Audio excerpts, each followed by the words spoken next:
आफत ड्रामे की अगली किस्त में आप देखेंगे कि आखिरकार वरीशा और महक बहुत बुरी तरह से फंस चुकी हैं। ड्रामा करते करते इन्हें यकीन ही नहीं आ रहा कि ये सब इतनी जल्दी हो जाएगा।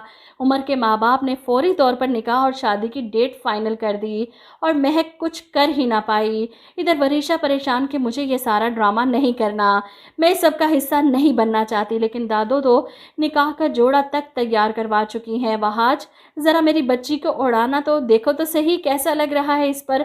और वहाज ये दुपट्टा पकड़कर वरीशा को पहनाता है। अरे वाह, ये तो बहुत प्यारी लग रही है। वरीशा तो इतने में खुश हो जाती है कि वहाज ने इसकी तारीफ़ की। ऐसे में मुख्तार साहब भी सदके वारी जाते हैं कि हाँ, मेरी बच्ची बहुत प्यारी लग रही है, अल्लाह नसीब भी अच्छे करे। वरीशा कमरे में जाती है, अपनी माँ से कहती है कि सिर्फ चंद दिन रह चुके हैं और अभी तक डैड ने कुछ नहीं किया। जिस पर महक कहती है कि तुम्हारे डैड से हैंडल नहीं होने वाले ये लोग, मैं इनके बीच में रही हूँ, मैं अच्छी तरह से जानती हूँ इन लोगों को, अब मैं ही कुछ जाकर करूँगी। इस पर वरीशा कहती है रियली, पहले तो मुझे इंस्ट्रक्शंस दे रही थी कि ध्यान से तहम्मुल से कुछ ख़राब ना हो जाए, और अब आप खुद जाकर दादों को बताएंगी कि वरीशा इस शादी में इंटरेस्टेड नहीं है। अब आप ये सब कुछ मुझ पर छोड़ दें, मैं अपने तरीके से हैंडल कर लूँगी। वो शिफा और वहाज के साथ उमर से मिलने का प्लान बनाती है रेस्टोरेंट में। अब ये चारों मिलते हैं और वरीशा जानबूझकर उमर से सवाल करती है कि मैंने सिर्फ यहाँ पर आपसे एक बात पूछने के लिए बुलाया है कि आपकी ज़िंदगी में आने वाली पहली लड़की मैं हूँ या कोई और भी थी। जिस पर वहाज इसे रोकने की कोशिश करता है। वरीशा, ये कैसा सवाल है? लेकिन वरीशा तो इसी जवाब को बुनियाद बनाकर कोई हंगामा खड़ा करना चाहती है। वो इसे जवाब देने दो वहाज। ऐसे में उमर सच बोलता है कि हाँ, मेरी ज़िंदगी में पहले भी एक लड़की थी।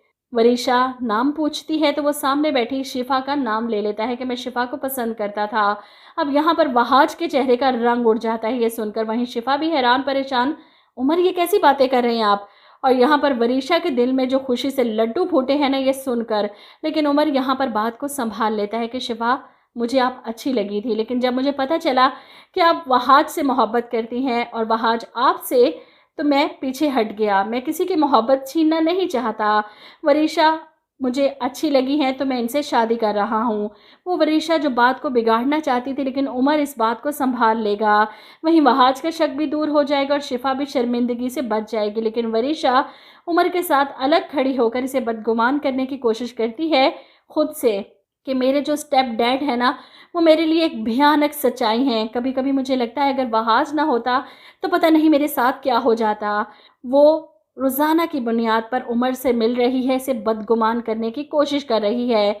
और ऐसे में महमूद भी इसका पूरा साथ देते हैं। इसके बताए हुए एड्रेस पर पहुंचकर इसका हाथ पकड़कर इसे उमर के सामने धमकियां देते हैं कि तुम लोग ये जो कुछ कर रहे हो ना, तुम लोगों को क्या लगता है कि मुझे कुछ नहीं पता, मुझसे छुप जाओगे?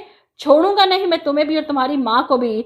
अब वरीशा आंखों में आंसू लिए उमर के सामने ड्रामा करती है, लेकिन उमर फिर भी रिश्ते से इनकार नहीं करता, बल्कि इसे वरीशा से हमदर्दी हो जाती है और भी ज़्यादा। अब माहियों का दिन भी आ पहुंचा। सब घर वाले रस्म की तैयारियों में मसरूफ़ है। महक और वरीशा कमरे में बैठी परेशान हो रही हैं कि अब क्या होगा।